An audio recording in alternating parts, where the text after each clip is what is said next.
인류에게 있어 원거리 무기의 사용은 다른 동물들과의 생존 경쟁에서 우위를 점하게 해준 결정적인 요소였습니다. 맹수는 말할 것도 없고 한 덩치 하는 초식 동물들도 뿔이나 뒷발차기 같이 나름의 필살 무기를 하나씩은 가지고 있었던지라 인간의 몸으로 이들과 근접전으로 맞붙는다는 건 정말 큰 모험이었거든요. 후시딘도 없고 항생제도 없던 시절에 스치기만 해도 치명타죠. 투석이나 투창 등의 투척 무기가 등장하면서 인류는 다윗과 골리앗의 전설에서처럼 자기들보다 훨씬 강하고 덩치 큰 동물들도 무리 없이 사냥할 수 있는 생태계 최상위 포식자가 될 수 있었습니다. 그리고 지금으로부터 약 1만 년 전 신석기 시대, 이런 원시적인 투척 무기를 넘어 원거리 무기의 가장 이상적인 형태가 등장하니 그것이 바로 활! 이후에 수천 년 인류 역사와 함께하게 될 가장 대표적인 무기였지요. 활은 인간의 근력을 탄성으로 변환해 에너지를 화살에 전달, 방출하는 무기로서 그전까지의 투척 무기들과는 비교할 수 없을 만큼 효율적이고 강력한 무기였습니다. 화약 무기가 등장하는 근세시대까지 활을 완전히 대체할 수 있는 물건은 나오지 않았어요. 도대체 무엇이 활을 원거리 무기의 끝판왕으로 만들었을까요? 또 우리나라를 포함해 세계 각국에서는 어떤 활을 사용해왔을까요? 지식해적단과 함께 세계의 활, 그리고 우리나라 활의 역사에 대해 간략히 알아봅니다.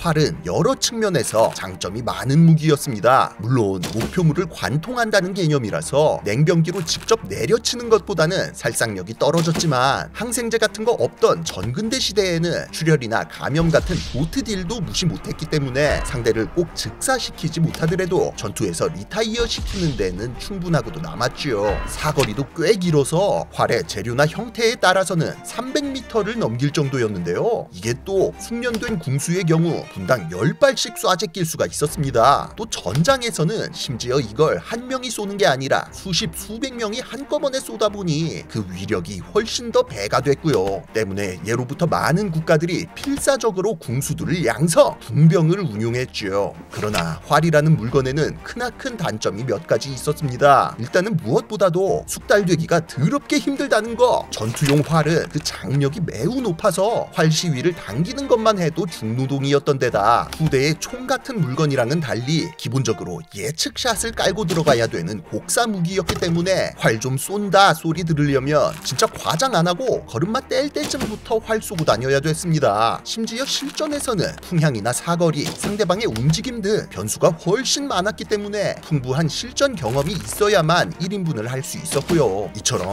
워낙에 배우기 힘든 스킬이었기 때문에 활 잘 쏘는 사람 한 명 한 명이 아주 귀한 인력으로 취급받았죠. 그럼 잘 쏘는 사람 10명 말고 못 쏘는 사람 100명 양성하면 되는 거 아니냐? 이것도 쉽지 않았던 게 이 활이라는 게 생각보다 만들기 어려웠습니다. 그냥 나무 짝대기에 줄 걸어 놓으면 끝이라고 생각하실 수도 있는데 이거는 활의 제일 원시적인 형태, 즉 단일궁이라고 하는 물건으로 그 위력이 영 별로였거든요. 그래서 보통 궁병을 본격적으로 운용하는 나라라면 서로 다른 탄성의 나무들을 접합시켜 만드는 복합궁이나 아예 나무 외의 금속 또는 동물성 재료까지 조합해 만드는 합성궁 정도는 써줘야 했는데요. 이쯤 가면 전근대 시대 재료 공학을 총동원해야 하는 첨단 공정이었습니다. 당연히 활 하나하나의 가격이 무시무시했고 상하지 않도록 유지 관리도 꾸준히 해줘야 됐어요. 여기다 이제 화살도 적절한 나무를 잘 깎아서 촉도 붙이고 깃도 붙이고 해서 정성스럽게 만들어야 했기 때문에 의외로 하나하나가 값비싼 수공예품이나 마찬가지였습니다. 여러모로 강력하긴 하지만 만들기도 어렵고 가르치기도 어려운 고급지고 까다로운 무기였다는 거죠. 한편 세계의 각 지역에서는 자기네 상황에 최적화된 특징적인 활들이 등장해 사용되게 마련이었습니다. 기후나 지리, 정치적 특성, 가용한 자원들까지 처한 환경이 다들 달랐다 보니 같은 활이라도 그 재질과 모양, 운용법이 천차만별로 달랐어요. 일단 보통 습한 지역에서는 하나의 재료만으로 만드는 단일궁을, 건조한 지역에서는 다양한 재료를 조합한 합성궁이 주로 사용됐는데요. 이는 단순히 기술적 수준 차이 때문만이 아니라 환경에 적응하기 위한 합리적인 선택이었습니다. 합성궁을 만들려면 악교 같은 접착제를 사용해야 했는데 비가 많이 오는 습한 환경에서는 이 접착제가 녹거나 재료들 사이의 밸런스가 무너지기 십상이었거든요. 영국이나 일본에서 이렇게 기다란 장궁을 주로 사용했던 게 바로 이런 연유. 아무래도 섬나라인지라 연중 비가 오고 후덥지근해서 사실상 합성궁은 포기해야 했는데 이렇게 되면 또 파워가 부족하다 보니 위력을 높이려면 활의 크기라도 최대한 키워야 했기 때문입니다. 특히나 일본인들의 경우는 또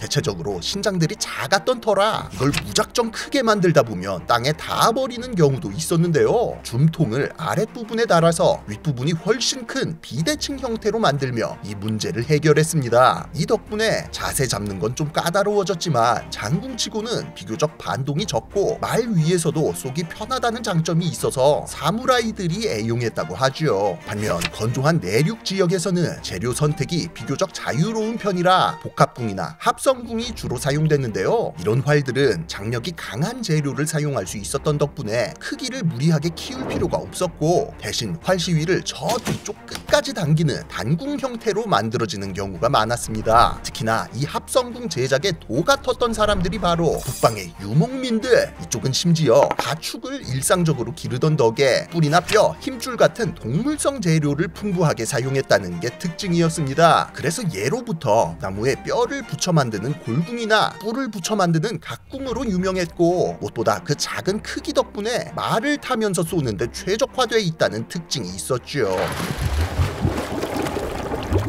활의 형태가 다양했던 만큼 활에 대한 인식이나 취급도 문화권마다 조금씩 달랐는데요. 활을 거의 생활 필수품으로 여기며 숭배했던 지역이 있는 반면 비겁한 무기라며 천대하던 지역도 있었습니다. 대표적으로 이제 지중해, 특히나 유럽 지역에서는 예로부터 활의 취급이 안 좋았거든요. 이게 거대한 영역 국가 위주로 발전했던 타 지역들과는 다르게 이쪽은 작은 도시 국가 위주로 사회가 돌아갔던 터라 인구도 적고 상비군을 유지할 수가 없었기 때문입니다. 다들 농사짓고 장사하다 온 시민병인데 활쏘기 연마할 시간이 어디 있겠습니까? 그래서 그냥 방패 들려주고 옆 사람이랑 줄만 맞춰도 1인분 하는 방진 돌격 조합이 필승 메타가 된 거죠. 심지어 중세로 가면서는 전투가 더더욱 소수정예화돼서 기사들이 전투의 주역이 되는데요. 이 기사들은 한 명 한 명이 갑옷, 투구, 방패에 심지어 말한테도 마갑을 입히는 듯 사실상 탱크나 마찬가지였습니다. 때문에 여전히 활로는 크게 재미를 보기 힘든 환경이었고 그 발전도 정체될 수밖에 없었어요. 반대로 몽골 같은 유목민들은 활을 거의 숭배했다는 거. 유목민들도 그리스의 도시 국가들처럼 인구가 적은 건 마찬가지였습니다만 이쪽은 대부분 농사를 짓지 않고 돌아다니죠. 그래서 먹고 살기 위해서 목축 외에도 사냥이나 약탈을 병행해야 했습니다. 때문에 이들에게 있어 활이란 꼭 전투에만 국한된 것이 아니라 아예 삶 그 자체였어요. 더욱이 이 사람들 기본적으로 말을 타고 다니는데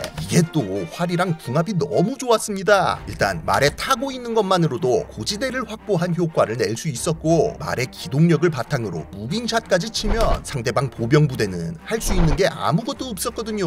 굉장히 야비해 보이긴 하지만 전쟁에 그딴 게 어디 있습니까? 심지어 유목민들은 정주 문명에 비해 생산력이나 인구 부양력 등 여러 측면에서 열세였던지라 전사 한 명 한 명의 손실이 매우 커서 여러모로 이 전술이 최적의 필승 전략이었습니다. 당연히 이런 공포스러운 전술에 매번 당하던 지역에서는 정주민들도 여기에 굴복하거나 활을 연마하거나 둘 중 하나를 선택할 수밖에 없었어요. 한반도는 이처럼 유목민들에게 끝없이 시달리던 환경으로서 필사적으로 활을 연마하고 궁병을 육성해야 살아남을 수 있는 곳이었습니다. 그리고 또 사실 먼 옛날 고구려 때까지 거슬러 올라가면 우리도 만주에서 말 타고 다니면서 여기저기 삥 뜯고 다니던 시절이 있죠. 이런 배경이 있는 터라 당연히 활은 고대로부터 남녀노소 산농공상을 가리지 않고 평생을 걸쳐 연마해야 하는 무기로 여겨져 왔어요. 또 이제 고려시대 이후로는 우리 민족의 활동 범위가 사실상 한반도 내부로 축소가 되는데 이 한반도가 전체 면적의 70%가 산지인데다 도망갈 데도 없거든요. 그래서 유목민들이 쳐들어오면 최대한 산속에 틀어박혀서 산성 끼고 방어전을 치러야 했습니다. 때문에 활 잘 쏘는 사람은 많으면 많을수록 좋았지요. 뿐만 아니라 우리의 상대는 저 무시무시한 유목민 기병들 뿐만이 아니었습니다. 중국이 통일만 됐다 하면 꼭 한 번씩 어마어마한 대군을 동원해 한반도로 기강 잡으러 오는데 이 경우에도 물자나 인구 면에서 상대가 안 됐던 터라 굳이 필드 나가서 싸워줄 이유가 없었어요. 정정당당하게 상남자식 싸움하면 무조건 손해라는 거지요. 어떻게 해서든 산 끼고 성 끼고 근접전 피해서 하남자처럼 최대한 졸렬하게 싸워야 했습니다. 이런 여러 측면에서 봤을 때 한반도에서 전 인구의 궁수화는 필연적인 현상이었지요. 때문에 예로부터 활은 우리 삶에 깊숙이 뿌리 박혀 있었습니다. 고구려 시조 동명성왕부터 조선을 건국한 이성계까지 일단 창업 군주라면 신궁 타이틀쯤은 기본으로 달고 있었고 일반 백성들도 활쏘기를 거의 민속놀이급으로다가 즐겨서 돈 내기 술 내기 한다 싶으면 일단 활부터 꺼내는 게 이 동네였어요. 역시 원딜의 민족이죠. 이처럼 활쏘기를 즐기던 전통은 백제 아신왕 때로 거슬러 올라가는데요. 이때 이미 조정 차원에서 활터를 조성해 백성들에게 궁술 훈련을 시켰다는 기록이 있습니다. 이게 조선시대 때로 오면서는 아예 생활 스포츠로 정착해서 선조 때 경복궁 옆에다가 오운정이라는 활터를 만들어 민간에 개방한 것을 시작으로 19세기 말이 되면 한양 도성 안팎에만 무려 48개나 되는 활터가 운영됐을 정도였지요. 이렇게 국가적으로 활쏘기에 미쳐 있다 보니 예로부터 우리 조상들은 활을 잘 쏘는 것뿐만 아니라 맥궁, 환목궁, 녹각궁 등 질 좋은 활을 잘 만들기로도 유명했습니다. 그리고 이런 수천 년의 노하우가 집약되어 조선시대로 오며 완성된 것이 바로 흑각궁. 조선군의 전투용 활 중에서 가장 하이엔드급의 스펙을 가진 결전무기였지요. 흑각궁의 특징으로 말할 것 같으면 재료 측면에서는 합성궁, 형태 측면에서는 단궁이었는데요. 이름 그대로 각궁의 일종으로서 나무 안쪽에다가 소의 뿔을 붙여서 만든 활이었습니다. 특히나 여기서 말하는 흑각은 물소의 뿔을 의미하는데 물소 뿔 대신 국산 누렁소의 뿔을 이용한 건 향각궁이라고 해서 살짝 아래급으로 쳤어요. 딱 봐도 알 수 있지만 물소의 뿔이 훨씬 길고 아름다워서 통째로 붙일 수 있었기 때문입니다. 물론 흑각궁이나 향각궁이나 엄청 비싼 전략 물자인 건 마찬가지라 민간에서는 보통 그냥 목궁이나 죽궁을 사용해서 활쏘기를 즐겼다고 하지요. 또 활만큼 중요한 게 화살인데요. 당연히 이 화살에도 엄청난 노하우들이 들어가 있었습니다. 용도별로 때론 거리별로도 전용 화살이 있을 정도라 골라서 쓰는 재미가 있었어요. 특히나 그 중에서도 가장 독특하고 치명적이었던 것이 바로 편전, 다른 말로는 애기살이라고 해서 일반적인 화살보다 훨씬 작은 화살이었습니다. 역사적으로 이런 작은 화살을 활용했던 나라가 또 없었던 건 아닙니다만 조선만큼 적극적으로 활용했던 나라는 없었지요. 엥? 이러면 시위에 걸지도 못하는 거 아니냐? 라고 하실 수도 있는데 이걸 어떻게 쏘았냐면요. 통화라고 해서 이런 빨대 같은 통에 편전을 넣고 함께 시위에 매겼습니다. 이러면 시위를 놨을 때 편전이 마치 레일 마냥 통화를 통과해서 발사되기 때문에 작은 크기지만 활을 최대한 당겨서 발사할 수가 있었어요. 이게 별거 아니어 보여도 실전에서 진짜 깡패였다는 거. 일단 시위를 놓아도 통화가 여전히 손에 남아있다 보니 멀리서 볼 때는 화살을 쐈는지 안 쐈는지 잘 파악이 안 되죠. 거기다 화살이 작다 보니 탄속 자체도 엄청 빨라서 막상 눈으로는 포착할 수도 없었고요. 추가적으로 또 편전은 통화가 없으면 쓸 수 없는 관계로 적이 화살을 재활용할 수 없다는 장점도 있었습니다. 때문에 전장에서 조선군을 맞닥뜨렸을 때 편전의 고수를 만나면 그냥 영문도 모른 채 죽는다고 봐야 했지요.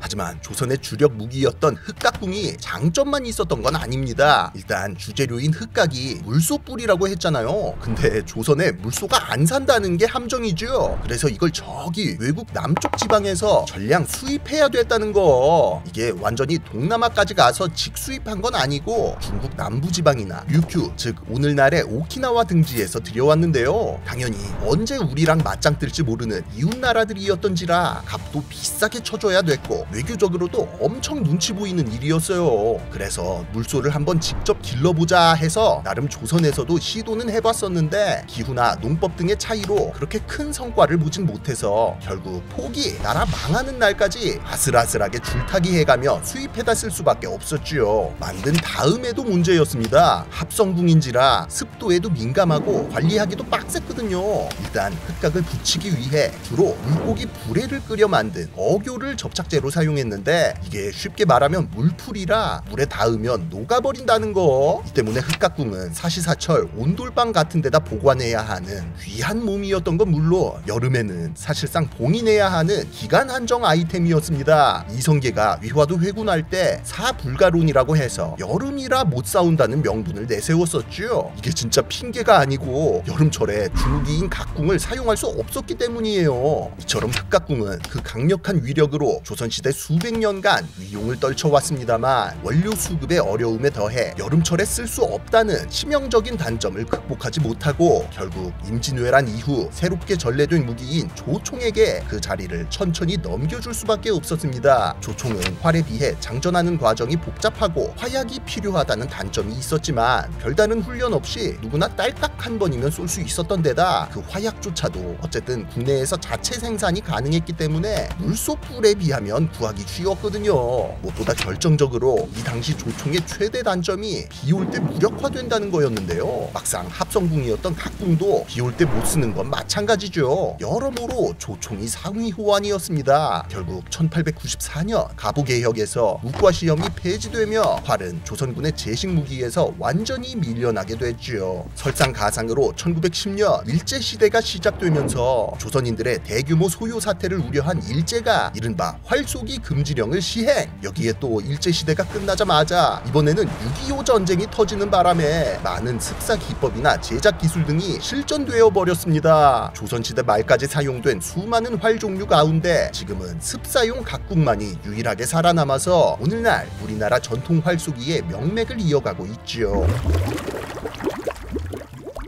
그렇게 우리나라 활은 많은 순환과 고초를 겪었음에도 오늘날까지 일부 살아남아 스포츠로 이어져 내려오고 있습니다. 다만 지금의 활쏘기는 어디까지나 각궁을 베이스로 한 상류층의 활쏘기 문화를 이어받은 거라서 목궁이나 죽궁을 쓰던 서민들의 활쏘기 문화에 대해서는 아쉽게도 현재 거의 알 수 있는 부분이 없다고 해요. 그러나 활의 진심이었던 그 DNA는 현재까지도 살아남은 게 확실해 보이는데요. 대표적으로 양궁기에서 한국 선수들이 맹활약 하고 있는 것으로도 확인할 수가 있습니다. 또한 이뿐만 아니라 관역의 한가운데를 일컫는 정곡, 화살이 한 통 안에 담긴 모습에서 유래한 한통속 등 보통 사람들의 일상 언어에까지 활쏘기의 흔적은 여기저기 남아있죠. 한편 그럼에도 불구하고 우리 전통 활쏘기에 대한 관심과 인지도는 그리 높지 않은 편입니다. 양궁에서 날아다니는 한국인들인 만큼 우리 활쏘기, 즉 국궁에도 더 관심을 가져준다면 옆나라 일본처럼 보다 대중적인 생활 스포츠로서 예전의 영광을 되찾을 수 있지 않을까요? 우리의 역사와 함께한 활쏘기 많은 관심을 부탁드리며 영상 마치겠습니다. 지금까지 지식해적단의 키드였습니다. 감사합니다.